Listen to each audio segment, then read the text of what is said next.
కార్తీక పురాణము 2వ అధ్యాయము. సోమవార వ్రత మహిమ. జనక, ఇంతవరకు నీకు కార్తీక మాసమునందు ఆచరించవలసిన విధిక్రమం మాత్రమే తెలియచేసి తిని. కార్తీక మాసములో సోమవార వ్రతమునకు ప్రత్యేక ప్రాముఖ్యము గలదు. కాన సోమవార వ్రత విధానమును, దాని మహిమను గురించి వివరింతును. సావధానుడవై ఆలకించుము. కార్తీక మాసములో సోమవారము శివునకు అత్యంత ప్రీతికరమైన రోజు. ఆ రోజున స్త్రీ గాని పురుషుడు గాని ఏ జాతివారైనా గాని రోజంతయు ఉపవాసముండి నది స్నానము చేసి తమ శక్తి కొలది దాన ధర్మములు చేసి నిష్ఠతో శివదేవునకు బిల్వ పత్రాలతో అభిషేకము చేసి సాయంత్రము నక్షత్ర దర్శనము చేసిన తర్వాత భుజించవలయును. ఈ విధముగా నిష్ఠతో ఉండి ఆ రాత్రి అంతయు జాగరణ చేసి పురాణ పఠనమునరించి తెల్లవారిన తర్వాత నదికి వెళ్ళి స్నానమాచరించి తిలాదానము చేసి తమ శక్తి కొలది పేదలకు అన్నదానము చేయవలయును. అటుల చేయలేని వారులు కనీసము 3 బ్రాహ్మణులకైనా తృప్తిగా భోజనం పెట్టి తాము భుజించవలయును. ఉండగలిగిన వారు సోమవారము నాడు 2 పూటల భోజనము గాని ఏ విధమైన పలహారము గాని తీసుకొనకుండా ఉండుట మంచిది. ఇట్లు కార్తీక మాసం అందు వచ్చే సోమవార వ్రతమును చేసిన ఎడల పరమేశ్వరుడు కైలాస ప్రాప్తి కలిగించి శివసన్నిధికి చేర్చును. భర్త లేని వితంతువు సోమవార వ్రతమును ఆచరించి శివపూజ చేసినచో కైలాస ప్రాప్తియు, విష్ణు పూజ చేసినచో వైకుంఠ ప్రాప్తియు నందును. దీనికి ఉదాహరణగా ఒక ఇతిహాసము కలదు. దానిని నీకు తెలియపరచెదను, శ్రద్ధగా వినుము. కార్తీక సోమవార ఫలముచే కుక్క కైలాసముందుట. పూర్వకాలమున కాశ్మీరా దేశములో ఒక బ్రాహ్మణుడు కలడు. అతడు పురోహిత వృత్తిని చేపట్టి తన కుటుంబమును పోషించుకుంటూ ఉండెను. అతనికి చాలా దినములకు ఒక కుమార్తె కలిగెను. ఆమె పేరు స్వతంత్ర. నిష్ఠురి. తండ్రి ఆమెను సౌరాష్ట్రదేశీయుడగు మిత్రశర్మ అను సద్బ్రాహ్మణ యువకునికిచ్చి పెళ్లి చేసెను. ఆ బ్రాహ్మణ యువకుడు 4 వేదములు అభ్యసించిన వాడైనందున సదాచార పరాయణుడై ఉండెను.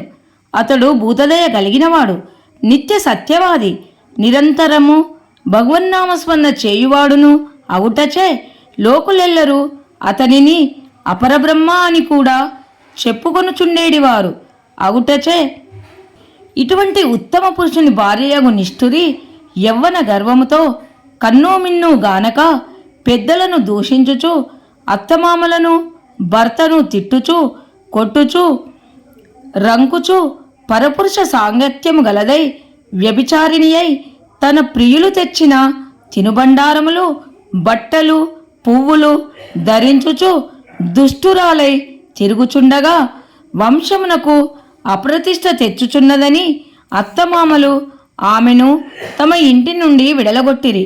కాని శాంతస్వరూపుడగు ఆమె భర్తకు మాత్రము ఆమె యందు అభిమానము పోక ఆమె ఎంతటి నీచ కార్యములు చేసినను సహించి చీ పొమ్మనక విడువక ఆమె తోడనే కాపురము చేయుచుండెను. కాని చుట్టుప్రక్కల వారు నిష్ఠురి గయ్యాలితనమునకు ఏవగించుకొని ఆమెకు కర్కశ అనే ఎగతాళి పేరును పెట్టుటచే అది మొదలందరూ దానిని కర్కశ అనియే పిలుస్తూ ఉండేవారు.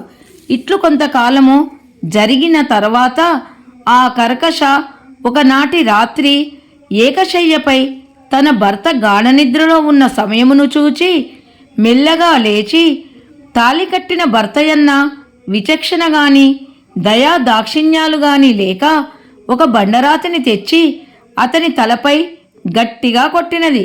వెంటనే అతడు చనిపోయెను.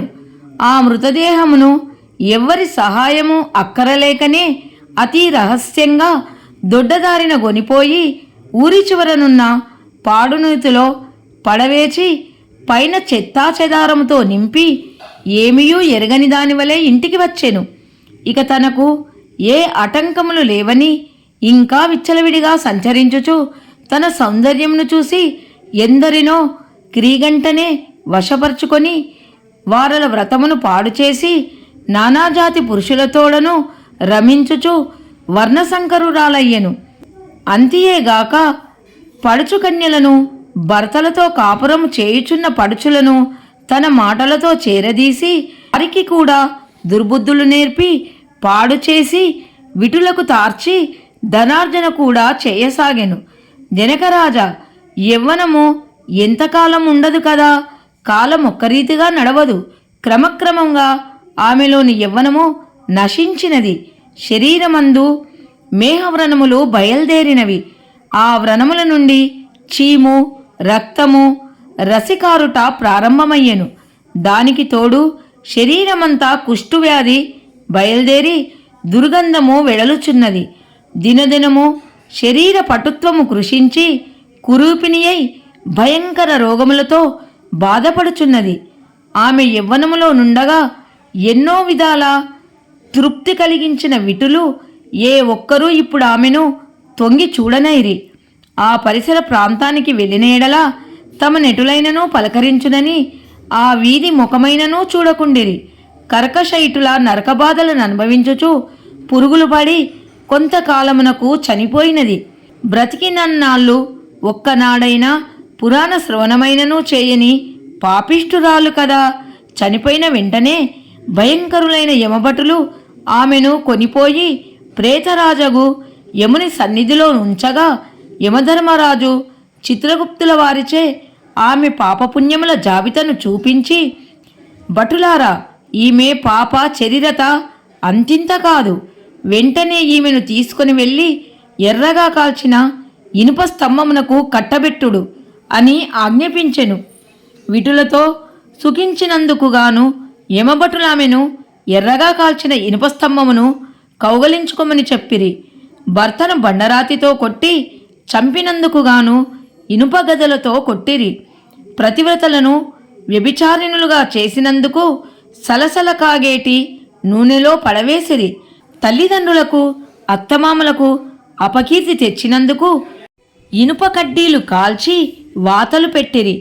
తుదకు కుంభీపాకమును నరకములో వేయగా అందు ఇనుప ముక్కలు గల కాకులు, విషసర్పాలు, తేళ్ళు, జెర్రులు కుట్టినవి. ఆమె చేసిన పాపములకు ఇటు 7 తరాల వాళ్ళు అటు 7 తరాల వాళ్ళు నరకబాధలు పడుచుండిరి.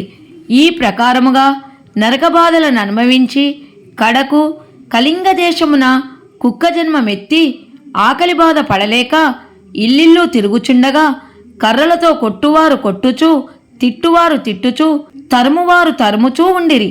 ఇట్లుండగా ఒకనాడొక శ్రోత్రియ బ్రాహ్మణుడు కార్తీక సోమవార వ్రతం ఆచరించి ఉపవాసముండి సాయంత్రము నక్షత్ర దర్శనము చేసి బలియన్నము అరుగుపై పెట్టి కాళ్ళు చేతులు కడుగుకొనుటకై లోనికేగిన సమయమున ఈ కుక్క వచ్చి ఆ బలియన్నమును తినెను. వ్రతనిష్టాగరిష్ఠుడైన ఆ విప్రుని పూజా విధానముచే జరిపించిన బలియన్నం అవుట చేతను ఆ రోజు కార్తీక మాస సోమవారం అవుట వలనను కుక్క ఆ రోజంతయు ఉపవాసముతో ఉండుట వలనను శివపూజ పవిత్ర స్థానమైన ఆ ఇంట దొరికిన ప్రసాదము తినుట వలనను ఆ శునకమునకు జన్మాంతర జ్ఞానం ఉద్భవించెను. వెంటనే ఆ శునకము, విప్రకులోత్తమ, నన్ను కాపాడము అని మొరపెట్టుకొనెను. ఆ మాటలు బ్రాహ్మణుడు ఆలకించి బయటకు వచ్చి చూడగా కుక్క తప్ప అన్యులెవరూ లేనందున లోనికేగను. మరలా రక్షింపుము రక్షింపుము అని కేకలు వినబడెను.